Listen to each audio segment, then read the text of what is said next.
देवरानी की love marriage. Neetu, जो राहुल से बेहद प्यार करती थी, वो कॉल पर राहुल से कहती है, राहुल कुछ करो ना।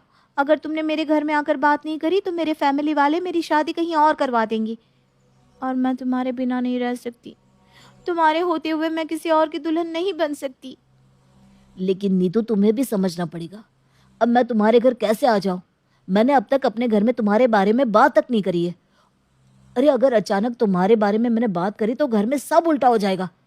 देखो, मैंने हमारे लिए बहुत कुछ सोच कर रखा है। इसका मतलब ये है कि हमारा इतने सालों से जो कुछ था वो खत्म हो जाएगा। मुझे पता था तुम ऐसा ही करोगे। तुम लड़के होते ही ऐसे हो। पहले तो लड़कियों का दिल जीत लेते हो, उसके बाद जब लड़कियां तुमसे प्यार करने लगती है तो तुम फैमिली का बहाना देकर उन्हें छोड़ देते हो। अरे नहीं नीतू, ऐसा कुछ नहीं है। क्या कुछ भी बोले जा रही हो? एक पल में तुमने मुझे जज भी कर दिया। अरे इतने सालों से हम साथ हैं, उसके बावजूद तुम मुझे ऐसा कह रही हो? बस राहुल, बहुत हुआ बहाने। राहुल कुछ बोलता उससे पहले ही नीतू रोते हुए गुस्से में फोन रख देती है। राहुल भी फोन रखकर अपने सर पर हाथ रखकर बैठ जाता है और परेशान होने लगता है। पर तभी पीछे से उसकी भाभी आती है और उसके कंधे पर हाथ रखती है। देवर जी, क्या हुआ? आप इतने परेशान क्यों हैं? नहीं भाभी, कुछ नहीं, मैं ठीक हूँ। बस ऐसे ही हल्का सा सर में दर्द हो रहा था। सर में दर्द हो रहा था या फिर टेंशन हो रही थी? बताओ क्या बात है। तुम भले ही घर में किसी से बातें शेयर ना कर पाओ, लेकिन मुझे तो बता सकते हो। क्या पता मैं तुम्हारी मदद कर दूं। अपनी भाभी का सपोर्ट और उनकी बातें सुनकर राहुल अपनी भाभी को गले लगा लेता है और फूट फूट कर रोने लगता है और रोते हुए सारी बात बता देता है। भाभी, मैं नीतू से बेहद प्यार करता हूँ, लेकिन क्या करूँ, मैं मजबूर हूँ। मैं चाहकर भी नीतू को अपने घर में किसी से नहीं मिलवा पा रहा हूँ। और एक नीतू है कि समझने को तैयार ही नहीं है। उसे ऐसा लगता है कि मैं उससे शादी नहीं करना चाहता। मैंने उसे धोखा दिया है। अच्छा, तो ये बात है देवर जी।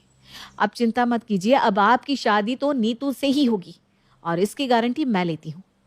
अगर आपकी शादी होगी तो सिर्फ नीतू से। इतना बोलकर रवीना वहां से चली जाती है और दोपहर को जब घर पर कोई नहीं रहता तब वो अपनी सास नीलम के पास आकर बैठती है और उनसे कहती है, माँ जी, मुझे आपसे कुछ बात करनी है। हाँ बहू, बता क्या बात है। माँ जी, मैं कह रही थी कि देवर जी अब बड़े हो गए हैं। मतलब वो इतने सेल्फ इंडिपेंडेंट हो गए कि वो अपना घर संभाल सकते हैं और इस घर में मैं भी ना अकेले काम करते करते थक जाती हूँ। तो क्यों ना हम अ, क्यों ना हम देवर जी के हाथ पीले कर दे। मेरा मतलब है उनकी शादी हो जाएगी तो इस घर में आपको एक बहू और मिल जाएगी और मुझे भी एक देवरानी मिल जाएगी और देवर जी को एक पार्टनर। क्योंकि ये उम्र ऐसी होती है कि हमें इस उम्र में एक पार्टनर की ज़रूरत होती ही होती है। कहीं ऐसा ना हो कि देवर जी किसी गलत रास्ते पर चल बैठे। मैंने उन्हें अक्सर देखा है, वो परेशान रहते हैं।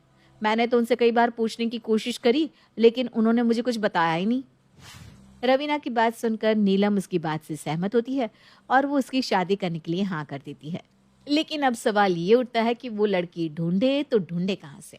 और बस यही सवाल नीलम अपनी बहू रवीना से करती है। बहू, बात तो तूने बिल्कुल सही कही है, लेकिन सारी बात है लड़की के ऊपर। अगर लड़की अच्छी हो तो मैं उसकी शादी कल के कल कर दूं, लेकिन आजकल के टाइम पर लड़कियों को ढूंढने में भी तो टाइम लगता है। माँ जी, आप उसकी चिंता क्यों कर रही हो? अ, वो क्या है ना, देवर जी एक लड़की को पसंद करते हैं। वो आपसे ये बात बताने में डर रहे थे। उन्हें ऐसा लग रहा था कि कहीं आप उन्हें गलत ना समझ ले। अच्छा, मेरा बेटा इतना बड़ा हो गया है कि वो अब मुझसे बातें छुपाने लग गया। मुझे तो लगता था कि मेरा बेटा अब भी छोटा बच्चा है और वो सारी चीजें आकर मुझसे शेयर करता है। देखिए माँ जी, अब समय बदल चुका है। देवर जी बड़े हो गए हैं और उन्हें आपके गुस्से से डर लगता है। उन्हें डर लगता है कि कहीं आप इस रिश्ते के लिए मना ना कर दें। नहीं बहू, ऐसा नहीं है। तो राहुल को बोल देना कि तुम्हारी माँ तुम्हें बहुत समझती है। एक बार सामने से आकर बात तो करते। खैर कोई बात नहीं, उसको बोल देना नीतू को घर ले आए, मैं उसकी पसंद से मिल लूंगी।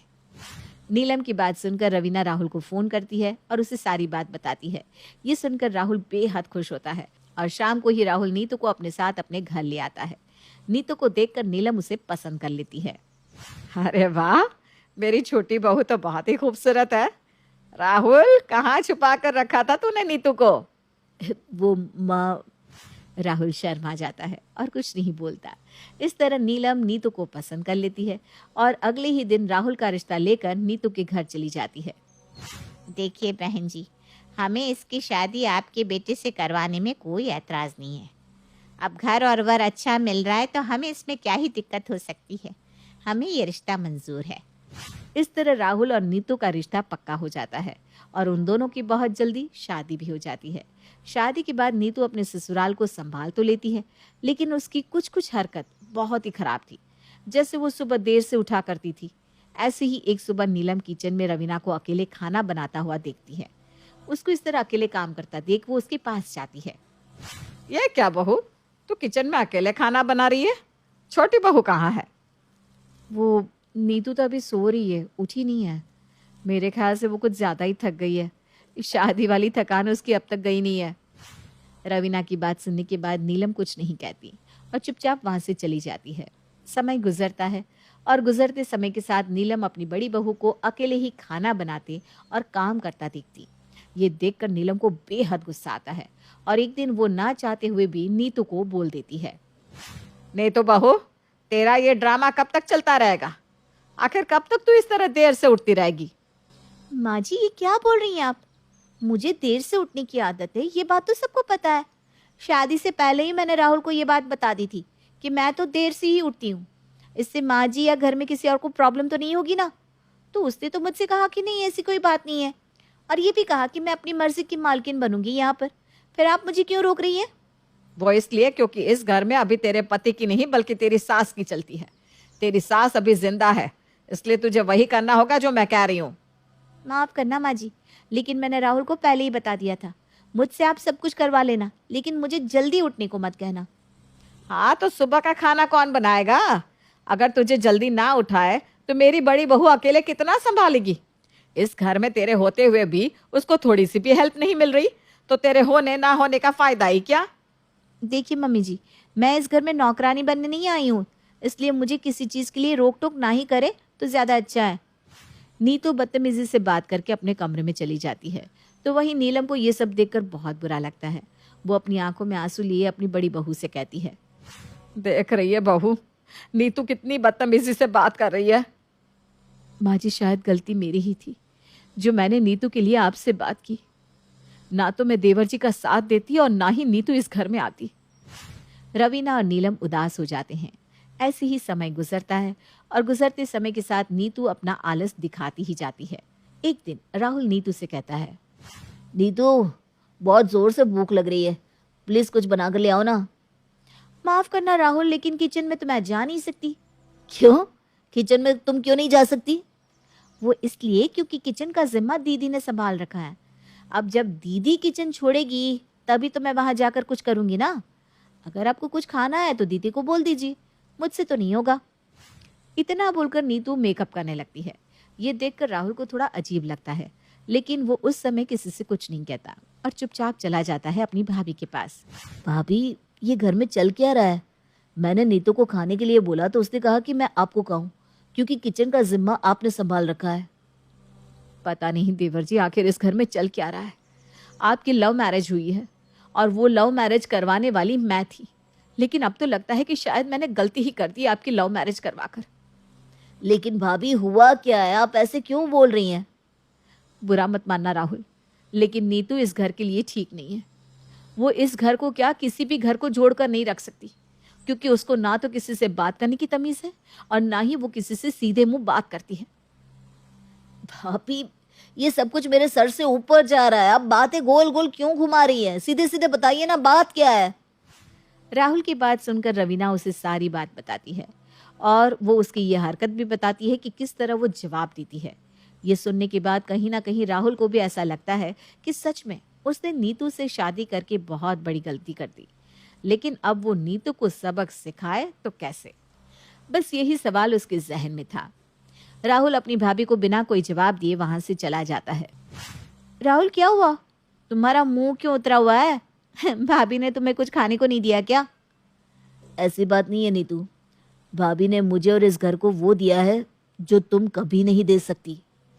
इतना बोलकर राहुल बाहर की तरफ चला जाता है, लेकिन राहुल की ये बात नीतू को बेचैन कर जाती है और वो पहुंच जाती है रवीना के पास। भाभी, आपसे एक सवाल था, अगर आप इजाज़त दे तो सवाल आपसे पूछूं? हाँ नीतू, बताओ क्या हुआ? भाभी, बुरा मत मानना, लेकिन इन कुछ मिनट में आपने मेरे पति को ऐसी कौन सी पट्टी पढ़ा दी जो वो आपकी तारीफ करते नहीं थक रहे।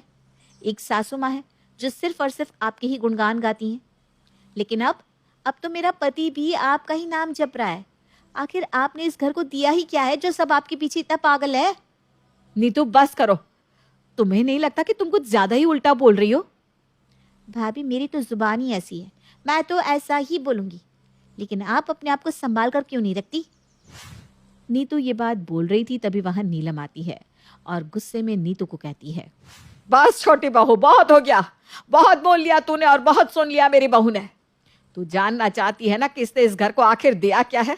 तो मेरी बात कान खोल के सुन। इसने इस घर के साथ साथ और लोगों को इज्जत दी है और उतनी ही इज्जत कमाई है, लेकिन अरे तू इज्जत तो दूर, किसी के सामने बैठने के भी लायक नहीं है। मम्मी जी बस कीजिए, बहुत बोल लिया आपने और बहुत सुन लिया मैंने। अरे लव मैरिज हुई है, इसका मतलब ये नहीं है कि आप मुझे कुछ भी उल्टा सीधा बोलती रहेंगी। जितना ये घर आपकी बड़ी बहू का है ना, उतना ही मेरा भी है। जितना हक दीदी का है उतना ही मेरा भी है, इसलिए मैं भी अपना मुंह उतना ही खोलूंगी जितना दीदी खोलती हैं। नीतू अपनी सास को उल्टा जवाब दे देती है, लेकिन ये सब राहुल सुन लेता है। अपनी माँ और भाभी की ऐसी इंसल्ट देखकर राहुल को बेहद गुस्सा आता है। वो गुस्से में नीतू के ऊपर हाथ उठा देता है। वाह राहुल वाह, ये सही था। अपनी भाभी और माँ के लिए आज तुमने अपनी बीवी पर हाथ उठाया, कल को तुम मेरा गला काट दोगे। हाँ, आज मैंने अपनी भाभी और माँ के लिए तुम पर हाथ उठाया, क्योंकि जिस भाभी और माँ से तुम नफरत करती रही हो, तुम्हारी और मेरी शादी करवाने के पीछे भाभी का हाथ है। माँ ने मुझे पैदा किया है तो भाभी ने मुझे पाल पोस कर बड़ा किया है। अगर मेरी माँ जानकी माँ है तो भाभी मेरी यशोदा माँ है। तुम्हारी हिम्मत कैसे हुई मेरी दोनों माँ के बारे में ऐसी बात करने की? सच में आज मुझे लग रहा है कि मैंने तुमसे शादी करके बहुत बड़ी गलती कर दी है। मुझे तुमसे शादी करनी ही नहीं चाहिए थी। राहुल की ऐसी बात सुनकर नीतू चुप हो जाती है और अपनी आंखों में आंसू लिए खड़ी रहती है। देवर जी बस कीजिए, ये हम औरतों का मामला है, ये हमारे घर का मामला है। आप इस तरह बीच में आकर कुछ भी मत बोलिए। नहीं भाभी, छोटी मोटी लड़ाई तो चलती रहती है, लेकिन जब पानी सर से ऊपर चला जाए तो खुद के बचाव के लिए हमें पानी के ऊपर जाना पड़ता है। अगर आज मैंने इसे जवाब नहीं दिया तो ये और इसकी बदतमीजी बढ़ती जाएगी। तुझे औरतों के बीच में बोलने का कोई हक नहीं है, इसलिए तू अपना मुंह बंद कर और जा यहाँ से। बहू अभी नादान है, इसको मैं समझाऊंगी। अपनी सास और भाभी को अपना पक्ष लेता देख नीतू उन दोनों के सामने हाथ जोड़ लेती है और माफी मांगने लगती है। भाभी, माँ जी, मुझे माफ कर दीजिए, शायद मैं ही गलत हूँ। मैंने न जाने आप दोनों को क्या क्या बोला, लेकिन उसके बाद भी आप दोनों राहुल के सामने मेरा ही पक्ष ले रही हैं। भाभी, माँ, हो सके तो मुझे माफ कर दीजिए, लेकिन मैं आप लोगों से एक वादा करती हूँ कि मैं कभी भी बदतमीजी नहीं करूँगी। मैं हमेशा आप लोगों की बात मानूंगी और कभी किसी का अपमान नहीं करूँगी। राहुल, आप मुझे माफ कर दीजिए। मैं आपसे वादा करती हूँ मैं कभी भी ऐसी कोई हरकत नहीं करूँगी जिससे आपको या हमारी फैमिली को किसी भी तरह की इंसल्ट देखनी पड़े। नीतू की बात सुनकर अब सब लोग उसे माफ कर देते हैं, जिसके बाद नीतू फिर से कभी भी अपनी सास और जिठानी की डिसरिस्पेक्ट नहीं करती और इस तरह अब सभी लोग एक साथ खुशी से रहने लगते हैं। For more videos, please like, share and subscribe our channel, Love for Cartoons.